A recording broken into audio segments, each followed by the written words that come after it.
Bismillahirrahmanirrahim. Assalamualaikum warahmatullahi wabarakatuh.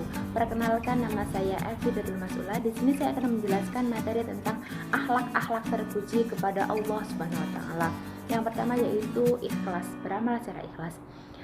Dalam bahasa Arab, kata ikhlas berasal dari kata akhlas wa yukhlisu ikhlasan yang memiliki makna mengukuhkan niat hanya untuk Allah Subhanahu wa taala semata. Orang yang beramal secara ikhlas disebut mukhlisin. Allah SWT berfirman dalam surat Al-An'am ayat 162 yang berbunyi, A'udzubillahi minasyaitonirrajim. Bismillahirrahmanirrahim. Qul inna sholati wa nusuki wa mahyaya wa mamati lillahi rabbil alamin. Yang artinya, katakanlah Muhammad, sesungguhnya sholatku, ibadahku, hidupku dan matiku hanya untuk Allah, Tuhan semesta alam. Dari ayat di atas dapat disimpulkan bahwasanya segala bentuk perbuatan yang kita lakukan haruslah ditunjukkan semata-mata untuk mengharapkan ridho dari Allah SWT, tidak untuk yang lainnya. Beramal secara ikhlas memiliki dampak positif yang sangat luar biasa bagi kehidupan kita. Di antaranya yaitu merasa senang, yaitu satu, merasa senang dengan adanya harapan ridho dari Allah SWT. Yang kedua, dapat menjadikan keistiqomahan dalam berbuat kebaikan, walaupun kebaikan yang kita lakukan tidak dilihat oleh orang lain. Dengan demikian, maka beramal secara ikhlas harus dipupuk sedini mungkin supaya terbiasa kelaknya. Adapun upaya-upaya untuk memupuk perilaku beramal secara ikhlas antara lain yaitu membiasakan diri untuk tidak kecewa atau berkecil hati ketika perbuatan baik yang kita lakukan direndahkan ataupun direndahkan oleh orang lain. Membiasakan diri untuk tidak memiliki rasa sombong ketika perbuatan baik yang kita lakukan dipuji oleh orang lain. Yang ketiga, membiasakan diri untuk berbuat baik ketika tidak dilihat oleh orang lain. Contohnya saja beramal ataupun berinfak, sedekah secara sembunyi-sembunyi. Yang kedua yaitu taat.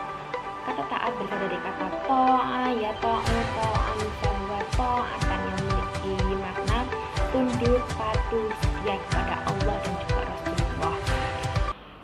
Dalam hal ini, kita sebagai orang yang beriman haruslah senantiasa menjalankan segala perintah yang telah diperintahkan oleh Allah SWT dan menjauhi atau meninggalkan segala larangan yang telah ditetapkan oleh Allah SWT.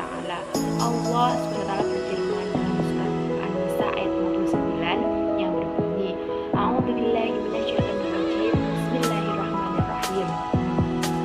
Ya ayyuhalladzina amanu atii'ullaha wa atii'ur rasul wa ulil amri minkum. Yang artinya, wahai orang-orang yang beriman, taatilah Allah dan taatilah Rasulullah Muhammad dan ulil amri, pemimpin di antara kamu. Dengan demikian, kita sebagai orang yang beriman senantiasa dimanapun dan kapanpun berada taat kepada Allah dan juga Rasulullah. Dengan taat kepada Allah akan membawa dampak positif yang sangat banyak kepada kita. Di antaranya yaitu hati akan menjadi tenang karena setiap perbuatan yang kita lakukan termasuk dan diridhoi oleh Allah SWT. Yang kedua yaitu dapat mendekatkan diri kita kepada Allah SWT. Dan perlu upaya-upaya supaya diri kita senantiasa taat kepada Allah. Di antara upaya tersebut yaitu yang paling mudah yaitu kita senantiasa mempersiapkan diri untuk sholat ketika waktunya sholat. Yang kedua, senantiasa memanajemen waktu sehingga waktu tidak akan terbuang dengan sia-sia. Contohnya saja memanajemen waktu untuk belajar. Yang ketiga yaitu khauf. Khauf berasal dari kata khaufa ya khaufu khaufan yang memiliki makna takut.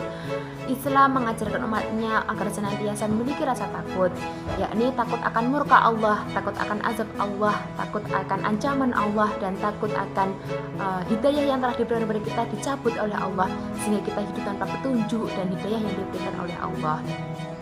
Allah SWT berfirman dalam surat Al-A'raf ayat 56 yang berbunyi, A'udzubillahi minasyaitonirrajim. Bismillahirrahmanirrahim. wala tufsidu fil ardi ba'da islahiha wa ta'uhu khaufan wa ta'ama inna rahmatallahi qaribum minal muhsinin, yang artinya, dan janganlah kalian membuat kerusakan di muka bumi setelah diciptakan dengan baik, dan berdoalah kepada Allah dengan rasa takut dan penuh harap. Sesungguhnya rahmat Allah sangat dekat dengan orang-orang yang berbuat kebaikan. Sehingga dengan memiliki rasa takut akan membawa dampak positif yang begitu banyak, di antaranya yaitu menjauhkan kita dari rasa sombong, sebagai sarana mendekatkan diri kepada Allah, akan menjadikan kita istiqomah dalam setiap perbuatan kebaikan. Dan yang keempat, menjadikan kita menjadi mawas diri atau berhati-hati dalam setiap tindakan dan juga perbuatan, karena tindakan dan perbuatan yang kita lakukan nantinya akan dimintai pertanggungjawaban oleh Allah Subhanahu wa taala.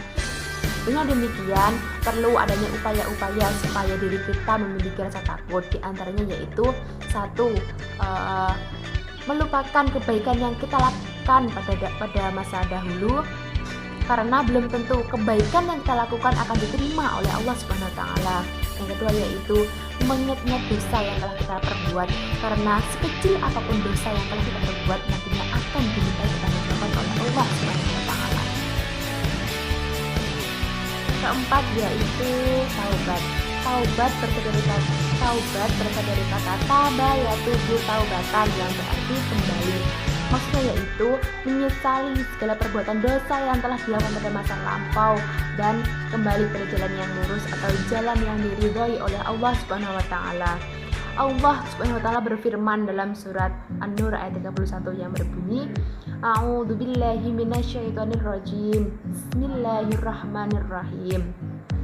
Watubu ilallahi jami'a ayyuhal muhsinuna la'alakum tuflihun, yang artinya, dan bertobatlah kalian semua kepada Allah Subhanahu wa taala, wahai orang yang beriman, supaya kalian beruntung. Dengan bertobat, maka akan memperoleh dampak positif yang banyak, baik dari diri sendiri, baik dari orang yang bertobat maupun dari masyarakat ataupun orang lain. Adapun dampak positif yang diperoleh dari diri sendiri dengan taubat yaitu, yang pertama, kembali mendapatkan jalan yang benar. Yang kedua, memperoleh semangat dan juga gairah hidup baru karena Allah berkenan menerima taubatnya. Yang ketiga yaitu memperoleh simpati dan juga empati dari masyarakat kembali.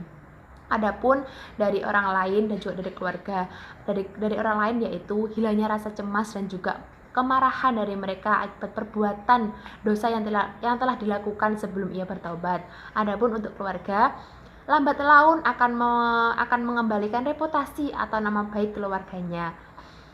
Sehingga perilaku taubat harus dibiasakan dalam kehidupan sehari-hari. Adapun upaya membiasakan diri bertaubat antara lain, yang pertama yaitu tidak memandang remeh setiap perbuatan dosa sekecil apapun yang telah dilakukan. Yang kedua, merasa tidak senang apabila melihat orang lain berbuat maksiat. Yang ketiga, selalu atau senantiasa berteman dengan orang-orang yang soleh. Yang keempat yaitu mawas diri atau berhati-hati dalam setiap bergaul dengan orang lain. Terima kasih dari saya. Wassalamualaikum warahmatullahi wabarakatuh.